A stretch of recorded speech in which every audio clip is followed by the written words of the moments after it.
कभी सोचा है पढ़ाई जो कि एक बेसिक राइट है वही इंडिया में इतनी ज्यादा महंगी क्यों है? स्कूल, कोचिंग इंस्टीट्यूट्स और प्राइवेट यूनिवर्सिटीज को देखकर ऐसा लगता है जैसे ये एक बेसिक नेसेसिटी नहीं बल्कि एक बिजनेस बन चुका है। बचपन में जब मम्मी किसी भी स्कूल का फॉर्म लेने जाती थी तो सबसे पहले पूछती थी कि फीस कितनी, और आज भी मिडिल क्लास फैमिलीज की सबसे बड़ी टेंशन वही है, पढ़ाई का खर्चा। किसी भी मिडिल क्लास फैमिली के लिए अपने बच्चे को एक प्राइवेट यूनिवर्सिटी में पढ़ाना इसका मतलब है अपने बजट का आधा हिस्सा स्कूल की फीस के तौर पर दे देना। पर क्या सवाल ये नहीं होना चाहिए कि एजुकेशन इतनी महंगी आखिर है ही क्यों? क्या क्वालिटी बढ़ गई है या कि फिर सिस्टम चेंज हो गया है? नहीं, सच ये है कि एजुकेशन आज एक इंडस्ट्री बन चुकी है। कोचिंग सेंटर्स, प्राइवेट स्कूल्स और प्राइवेट यूनिवर्सिटीज तक एजुकेशन को एज अ प्रोडक्ट की तरह सेल कर रही हैं और कंपटीशन इतना ज्यादा कि हर एक बच्चा एक ट्रैप में फंसा हुआ है। अगर ये कोचिंग नहीं ली तो मेरा सिलेक्शन नहीं होगा। इसका सबसे बड़ा एग्जांपल है IIT JEE और नीट के कोचिंग इंस्टीट्यूट, जो लाखों रुपए आपसे एज अ फीस चार्ज करते हैं। 100 से भी ज्यादा स्टूडेंट्स एक क्लास में और सबसे ज्यादा प्रेशर भी उन्हीं के ऊपर, और सिर्फ एक छोटा सा प्रॉमिस, गारंटीड सिलेक्शन। लेकिन जब बच्चा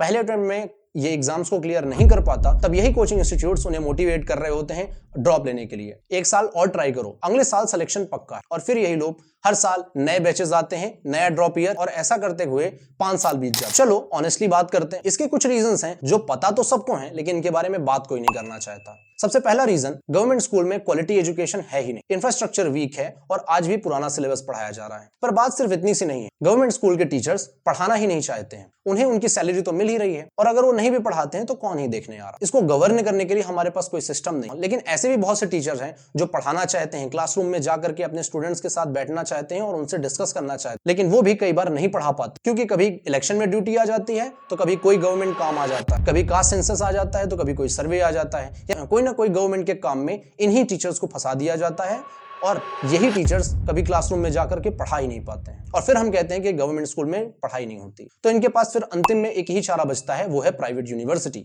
और प्राइवेट यूनिवर्सिटी का भी हाल कुछ अच्छा नहीं है। फैंसी क्लासरूम, बड़ी इंफ्रास्ट्रक्चर, बड़ी बिल्डिंग्स बना करके ये प्राइवेट यूनिवर्सिटी सिर्फ मार्केटिंग करती हैं, भले ही इनके टीचर्स क्वालिटी एजुकेशन दे पाए या नहीं। मिडिल क्लास फैमिलीज के मेहनत की कमाई से अब एजुकेशन एक बिजनेस मॉडल बन चुका है। जितना ज्यादा प्रॉफिट उतना बड़ा institute, entrance test, mock papers, crash course, ये पूरा का पूरा एक पैकेज बन चुका है। आज हम एजुकेशन नहीं सब्सक्रिप्शन ले रहे हैं। सवाल ये उठता है कि क्या एजुकेशन का मतलब सिर्फ बिजनेस हो गया है? क्या एजुकेशन का मतलब सिर्फ पैसा कमाना रह गया है, या हमने इस सिस्टम को एक्सेप्ट कर लिया है और सवाल पूछना ही बंद कर दिया है? और अगर आप चाहते हैं कि इस तरह के टॉपिक्स पर और वीडियोस आएं तो सब्सक्राइब करें मेरे चैनल को, ताकि ज्यादा से ज्यादा इंपैक्ट हम इस वीडियो के माध्यम से कर पाएं। कमेंट करके जरूर बताइए